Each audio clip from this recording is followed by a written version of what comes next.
I got loyalty inside my DNA. I got inner peace, got war and peace inside my DNA. I got poison, pain, and joy inside my DNA. शिनरा तेंसेई। मुझे वो दोनों सेन चाहिए डाइगो। मैं उन दोनों की power को खुद टेस्ट करना चाहता हूँ। कैसे भी कर कर उन दोनों को मेरे सामने लाओ, जैसा आपका है माय लॉर्ड। वहीं दूसरी तरफ दोनों वॉरियर बहुत तगड़ी तरह से लड़ी कर रहे थे, बट अकुया धीरे धीरे गोकू पर हावी हो रहा था। मुझे नहीं लगा था कि तुम इतने ज़्यादा पावरफुल होगे, पर क्या तुम इसे झेल सकते हो? किंग ऑफ एवरीथिंग की पावर के साथ कायोकेन की पावर, कायोकेन टाइम्स 20। गोकू नहीं, जो पावर तुम यूज़ करने जा रहे हो वो तुम्हारी बॉडी सपोर्ट नहीं कर सकती। ज़्यादा से 15 सेकंड तक होल्ड कर पाएगी। जिनोसामा के वार्निंग के बावजूद गोकू कायोकेन को एक्टिवेट कर लेता है। कायोकेन को एक्टिवेट करते ही उसे कायोकेन के साइड इफेक्ट दिखने लगते हैं। कैसे उसकी बोन्स धीरे धीरे टूट रही हैं, उसकी पूरी मसल्स फट रही हैं, उसे बहुत ज़्यादा दर्द हो रहा है, पर फिर भी गोकू कायोकेन का यूज़ करता है। कायोकेन में टाइम कम होने की वजह से वो अपनी सारी पावर राइट आर्म में ले आता है और अकुया पर अटैक कर देता है। वक्त रहते अकुया को भी यह रियलाइज़ हो जाता है कि गोकू का यह पंच बहुत ही ज़्यादा पावरफुल है, तो वो भी अपनी फुल पावर लगाकर गोकू के पंच को रोकने की कोशिश करता है। मैं देख सकता हूँ कि तुम्हारी बॉडी उस पावर को झेल नहीं रही है, वो पावर तुम्हारी नहीं है और तुम इस टेक्निक के बाद और कुछ भी यूज़ नहीं कर पाओगे, क्योंकि इसके बाद तुम्हारी बॉडी एक्सप्लोड हो जाएगी। मैं कोई नौसिखिया नहीं हूँ, मुझे मत बताओ कि मेरी बॉडी कितना हैंडल कर सकती है या नहीं कर सकती है। अब मरने के लिए तैयार हो जाओ। अकुया भी एक पावरफुल अटैक तैयार करने लगता है गोकू के अटैक को काउंटर करने के लिए, पर जैसे ही अकुया गोकू पर अटैक करता है वो उसके आर पार निकल जाता है। क्या एक इल्यूजन? मुझे पता था तुम गॉड्स अपने एक ही अटैक से सब कुछ खत्म कर देते हो, इसलिए तुम्हारे पास कोई भी कॉम्बैट एक्सपीरियंस है ही नहीं। फिर गोकू एक पावरफुल पंच अकुया को हिट करता है, जिससे वो कई हज़ारों किलोमीटर दूर जा गिरता है। वो अटैक, मुझे विश्वास नहीं हो रहा है कि वो पंच इतना ज़्यादा पावरफुल था, बट कैसे? पर गोकू वहीं नहीं रुकता। गोकू बहुत ही तेज़ स्पीड से वापस आता है और अकुया को एक और बहुत ही पावरफुल ब्लो हिट करता है, जिससे वो कहीं दूर जा गिरता है। मेरे पास सिर्फ 5 सेकंड बचे हैं कायोकेन की पावर खत्म होने के लिए। मुझे अपना फाइनल ब्लो तैयार करना होगा। गोकू अपने last attack divine dragon fist के साथ अकुया को नॉकआउट कर देता है और खुद भी कायोकेन की पावर का ओवर यूज़ की वजह से नॉकआउट हो जाता है।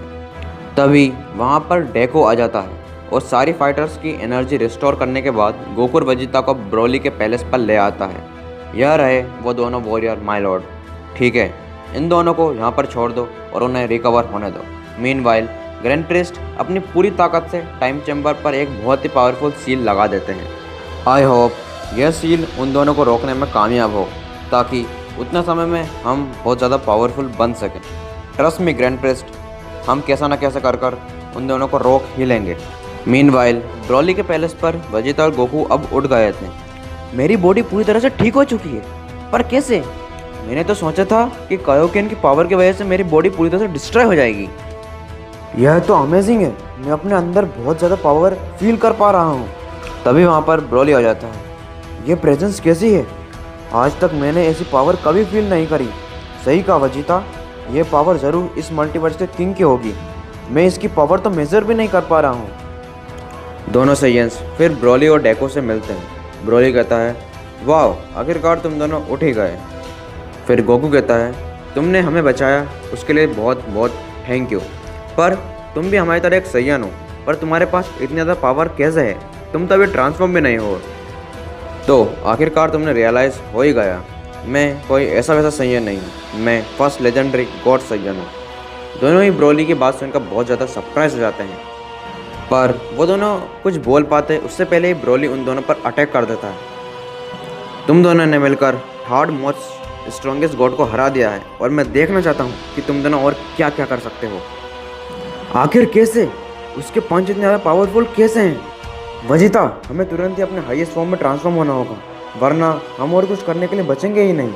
गोकू तुरंत ही MUI सुपर सैयन 3 में ट्रांसफॉर्म हो जाता है, वाइल वेजिटा अल्ट्रा ईगो में ट्रांसफॉर्म हो जाता है और दोनों ही ब्रोली पर सेम टाइम पर अटैक करने लगते हैं। पर ब्रोली के लिए ये सब कुछ एक बच्चे का खेल की तरह था। आखिर कैसे? गोकू कुछ कहता उससे पहले ही ब्रोली उसका सिर पकड़कर माउंटेन पर दे मारता है। तो मैं फाइट के दौरान बात नहीं करनी चाहिए। इस बार तो ठीक है, पर मैं अगली बार दया नहीं करूँगा। वेजिटा तुरंत ही गोकू के हेल्प करने के लिए ब्रोली के फाइट करने लगता है, बट इस बार भी ये सब कुछ यूजलेस था क्योंकि ब्रोली उन दोनों को अपने एक एक हाथ से संभाल रहा था। गोकू, तुम अपने करंट पावर में उस ब्रोली को नहीं हरा सकते। तुम्हें कुछ बड़ा सोचना होगा, वरना वो तुम दोनों को मार देगा। मुझे पता है ज़ेनोसामा, पर आखिर मैं क्या कर सकता हूँ? उसकी पावर इतनी ज़्यादा है कि हम दोनों उसके लिए बच्चे की तरह हैं। क्या तुम्हारे पास इतनी ही पावर है? मुझे तो तुम दोनों सैयन भी नहीं लगते। तुम्हारी हिम्मत कैसे हुई हमारा मजाक बनाने की? दोनों सैयन्स बहुत ज़्यादा गुस्से में ब्रोली पर अटैक करने लगते हैं। हाउएवर, अभी भी रिजल्ट सेम ही था। मीनवाइल वहीं पर सारे 12 गॉड ऑफ डिस्ट्रक्शन अपनी इंटेंस ट्रेनिंग कर रहे थे अपने अपने रिस्पेक्टिव यूनिवर्स में। वहीं यूनिवर्स 11 में लॉर्ड बर्मुड मार्केरेटा से कुछ बात कर रहे थे और कहते हैं, मार्केरेटा, कितना % चांस है कि हम इस बैटल में जीत पाएंगे?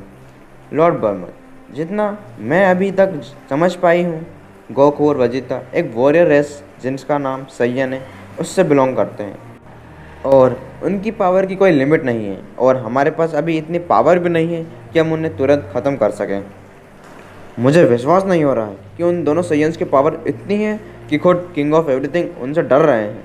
वहीं पर यूनिवर्स 7 में लॉर्ड बीरस ने एक न्यू ट्रांसफॉर्मेशन अचीव कर ली है जो बहुत से एंजल्स को सरपास कर देती है, पर विश को नहीं। लॉर्ड बीरस, मैं कह सकता हूँ आपकी पावर बहुत कम समय में बहुत ज़्यादा बढ़ चुकी है। I am proud of you. यह पावर उन दोनों सैयन्स को ख़त्म करने के लिए है विश, पर मैं अंदर से चाहता नहीं हूँ ये सब करना, पर हमें हमारे ऑर्डर्स को फॉलो करना पड़ेगा। बिल्कुल सही कहा बीरस-सामा, हमारे पास और कोई दूसरी चॉइस भी नहीं है।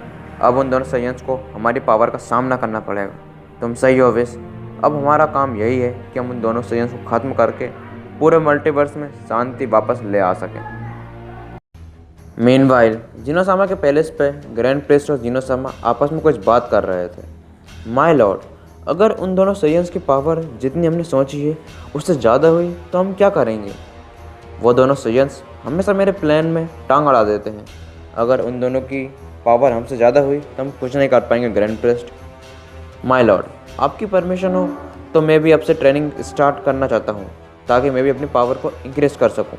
ग्रैंड प्रिस्ट भी एक टाइम चैम्बर जैसे रूम में अपने ट्रेनिंग स्टार्ट कर देते हैं।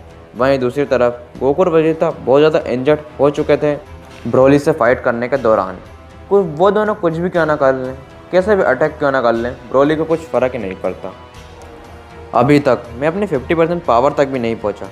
तुम दोनों बहुत ज़्यादा वीक हो, और तो और अभी मैं अपने कॉम्बैक्ट फॉर्म में ट्रांसफॉर्म भी नहीं हुआ हूँ। क्या तुम्हारे पास एक दूसरी ट्रांसफॉर्मेशन भी है? डाइको, जो दूर से पूरी बैटल को ऑब्जर्व कर रहा था, वो बोलता है, भले उन दोनों सैयन्स की पावर कमाल की है, पर वो ग्रेट ब्रोली के सामने दो छोटे छोटे बच्चों की तरह हैं। तभी फाइट के दौरान गोकू सोलार फ्लेयर का यूज़ करके वेजिटा को वहाँ से एक दूसरी जगह ले आता है। आखिर तुम क्या कर रहे हो काकारोत? भले हम कहीं भी चले जाएं, वो हमें ढूंढ कर मार ही देगा। उससे हमारी पावर को ढूंढने में ज़्यादा टाइम नहीं लगेगा। वेजिटा, हम यहाँ पर मर नहीं सकते। मेरे पास एक आइडिया है, हम फ्यूज़न का यूज़ कर सकते हैं। मेरे पास अभी वो पोटारा मौजूद है। मैं तुम्हारे साथ फ्यूज़ नहीं होना चाहता। तो करौत, तुम्हें क्या मरने का शौक चढ़ा है? हमारे पास और कोई रास्ता नहीं है।